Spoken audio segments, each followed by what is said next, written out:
Pagdating mo ng ibang bansa, akala mo masarap ang buhay. Hindi talaga. Sabi namin sa kanilang tatlo, iiwanan namin kayo.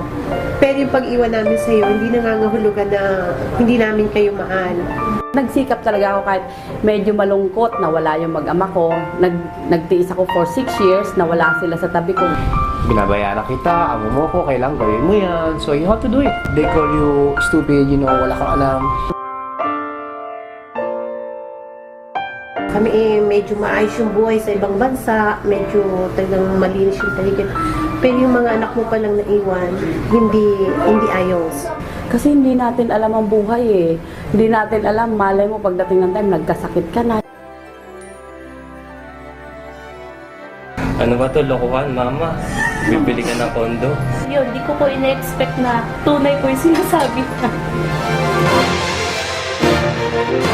Naiintindihan yung sitwasyon natin eh. Kailangan talaga dito yung matuto tayong mag-ipon.